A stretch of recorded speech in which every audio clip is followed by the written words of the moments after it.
Selamat pagi rekan-rekan semua.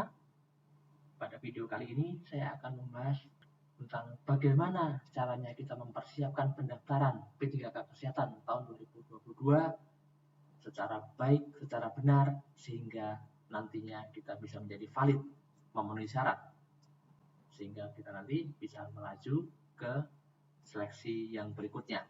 Yang pertama, dipastikan kita sudah melakukan registrasi sebelum tanggal penutupan, seperti surat PKN nomor 38310 tanggal 15 November 2022 yang lalu.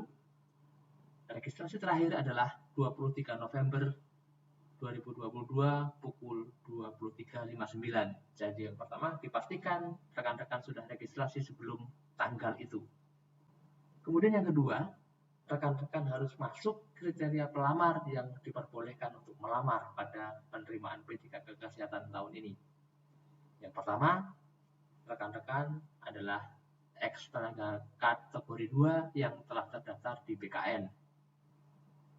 Pada saat pendataan tenaga non-ASN kemarin, ketika rekan-rekan datanya ada di situ, berarti rekan-rekan valid bisa mendaftar.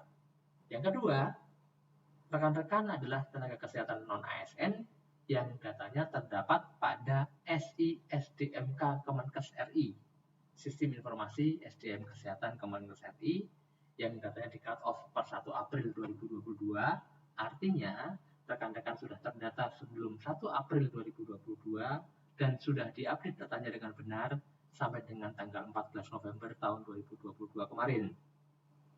Yang ketiga, rekan-rekan juga bisa mendaftar ketika rekan-rekan adalah penyandang disabilitas, namun memiliki ijazah yang sesuai dengan formasi dan menyertakan dokumen video singkat tentang kondisi disabilitas yang disandang. Pada video kali ini saya bukan akan membahas satu persatu item pada pengumuman penerimaan tenaga P3K, namun saya lebih menekankan kepada poin-poin penting yang rekan-rekan tidak boleh lewatkan ketika rekan-rekan mendaftar. Jadi saya tidak mengulas satu persatu persyaratan yang ada di surat pengumuman, tapi saya lebih langsung kepada persyaratan yang rekan-rekan harus perhatikan ketika rekan-rekan melakukan registrasi. Yang pertama, warga negara Indonesia memiliki NIK yang valid dan usianya antara 20 sampai dengan 57 tahun.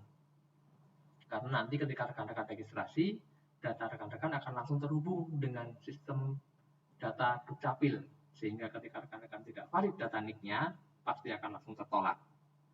Yang kedua, rekan-rekan hanya melamar pada satu instansi dan satu formasi.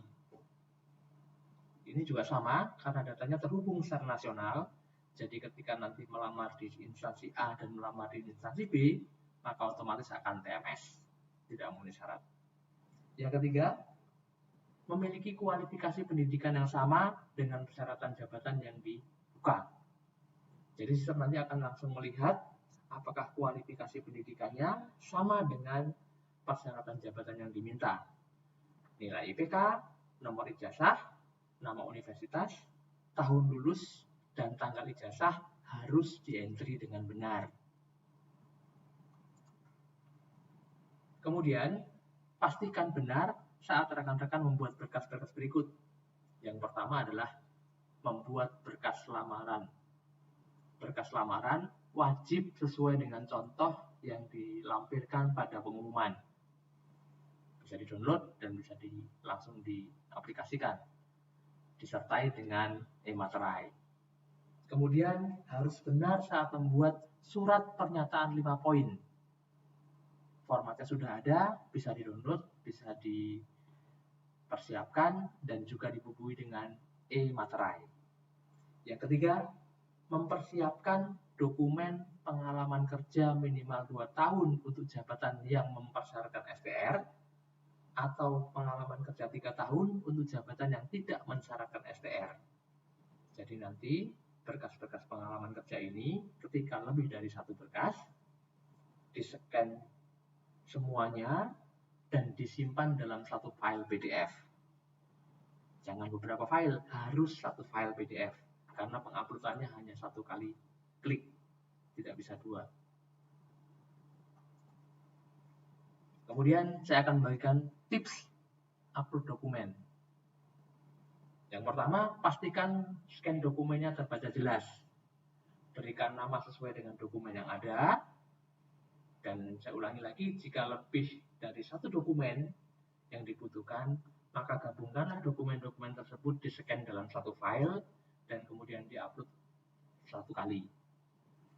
Yang kedua, uploadlah pada saat jam-jam lengang. Rekan-rekan bisa membayangkan ketika jam-jam sedang traffic tinggi, ketika rekan-rekan akan upload data yang bentuknya gambar, bentuknya file yang ukurannya cukup besar, pasti akan ada resiko datanya akan loss, datanya akan terputus sehingga menjadi pasti TMS. Oleh karena itu pastikan carilah jam-jam saat yang menurut rekan-rekan akan menjadi lengang.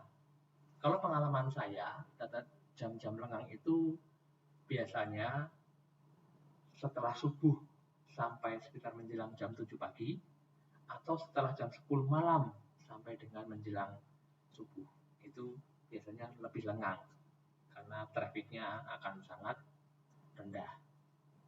Yang ketiga, cek dan recheck kembali berkas-berkas saat menjelang upload. Karena banyak kejadian berkas-berkas yang diupload tidak sesuai dengan berkas yang diinginkan. Contoh yang paling banyak adalah ketika ingin mengupload foto, yang terupload adalah fotokopi KTP. Atau ketika akan mengupload KTP, yang terupload adalah foto. Jadi pastikan kembali, cek sebelum berkas itu diupload. Dibuka dahulu, pastikan benar, baru diupload. Jadi ada 8 berkas yang ketika salah satu diantaranya tidak ada, maka rekan-rekan akan langsung TMS. Tidak peduli apakah sudah 7-7-nya sudah ada semua, tapi ketika ada satu tidak ada, maka langsung TMS tanpa bisa direvisi. Yang pertama adalah pas foto. Pas foto harus formal, terbaru, dan berlatar belakang merah. Sekali lagi, berlatar belakang merah. Jangan biru atau yang lain. Yang kedua adalah scan asli KTP atau SK perekaman KTP kalau belum ada. Scan asli KTP, bukan scan fotokopi KTP. Dan wajib terbaca. Yang ketiga, scan SP5 poin yang sudah dibuat sesuai format dan bermaterai. Jadi di-scan filenya, bukan difotokopi baru di-scan. Yang keempat, scan surat lamaran sesuai dengan format. Jadi lamaran sudah dibuat tadi itu, sudah ditempel materai, langsung di-scan dan langsung di-upload. Jangan difotokopi dulu. Yang kelima, scan ijazah asli. Jangan di-scan fotokopi ijazahnya meskipun sudah terlegalisir, karena harus scan ijazah asli dan wajib terbaca. Karena nanti informasi-informasi yang terbaca pada scan ijazah itu yang akan digunakan untuk memverifikasi entrian pendidikan rekan-rekan semua yang pada tahap pertama tadi di depan. Ketika yang rekan-rekan entrikan itu tidak sama dengan yang terbaca di scan ijazah, maka pasti akan otomatis TMS. Baik itu nama universitas, baik itu program studi, dan yang paling utama adalah klasifikasi pendidikan. Jangan sampai berbeda dengan yang dibutuhkan pada formasi. Karena ada beberapa kasus ketika yang bersangkutan mendaftar dengan formasi S1 yang diupload ada beberapa yang menggunakan ijazah SLTA. Saya yakin itu ada kesalahan upload. Makanya saya ingatkan, pastikan bahwa scan ijazah aslinya sesuai dengan formasi yang dilamar. Yang keenam adalah scan transkrip nilai asli. Sama dengan ijazah, yang di-scan adalah transkrip nilai asli, bukan fotokopi transkrip. Dan pastikan datanya terbaca dengan benar. Karena scan transkrip ini biasanya isinya adalah daftar nilai, sehingga tulisannya sangat kecil-kecil, dan pastikan terbaca semua. Karena itu nanti akan memverifikasi nilai IP yang sudah disebutkan di awal. Ketika itu tidak terbaca, maka pasti akan langsung TMS. Yang ketujuh, scan asli surat rekomendasi pengalaman kerja. Karena berkas ini pasti akan lebih dari satu file, karena disyaratkan minimal 2 tahun tadi, maka dipastikan beberapa file tersebut sudah di-scan dalam satu file dan di-upload jadi satu. Ketika tidak ditemukan sejumlah tahun yang dipersyaratkan, pasti akan langsung TMS. Yang kedelapan adalah scan asli STR, bukan intersip. Ini juga sama, scanan harus jelas, harus terbaca, dan bisa diverifikasi. Ketika scanan ini salah, scanan ini terlipat atau tidak terbaca, atau blur, maka pasti akan langsung TMS. Berikutnya rekan-rekan, ada berkas-berkas yang tidak wajib, tapi ketika rekan-rekan bisa mengupload berkas-berkas tersebut, maka nilai afirmasinya akan bertambah. Jadi ini menjadi nilai poin penambah bagi rekan-rekan semua yang ingin lolos ke tahap berikutnya. Ada 3 file. Yang pertama, scan asli surat rekomendasi penugasan. Itu surat aslinya harus jelas, terbaca, dan bisa diverifikasi. Itu nanti penambahan nilainya 25%. Langsung hijau di 25%. Yang kedua adalah scan asli SK penugasan Kemenkes untuk pengabdian Kesmas. Itu juga sama, harus jelas. Kemudian jika ada beberapa file juga nanti dijadikan satu, kemudian terbaca, tidak terlipat, dan tidak blur. Itu akan menambah poin afirmasinya 5%. Yang ketiga adalah scan asli surat rekomendasi bagi yang bertugas bukan di instansi perintah. Itu harus terbaca juga, harus jelas, yang tanda tangan juga harus sesuai dengan kriteria, kemudian disahkan oleh lembaganya, bisa terbaca dengan baik, tidak blur, tidak terlipat, maka akan ada penambahan nilai afirmasi sebesar 15%.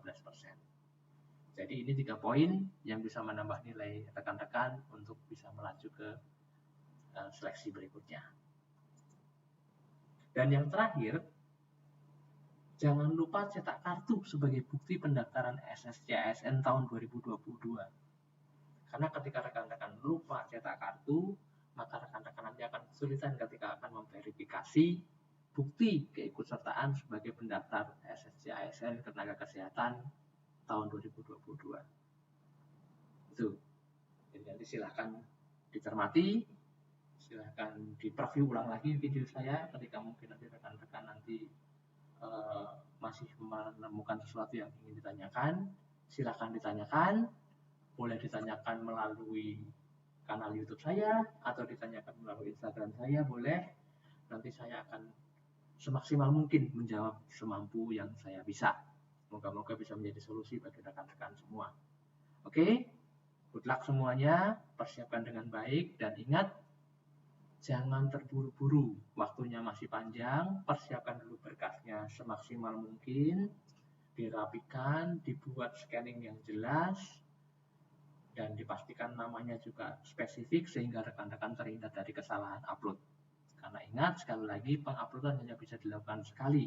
Ketika rekan-rekan sudah risem, sekecil apapun kesalahan itu, ketika kesalahan itu menjadi fatal, maka rekan-rekan pasti akan langsung TMS.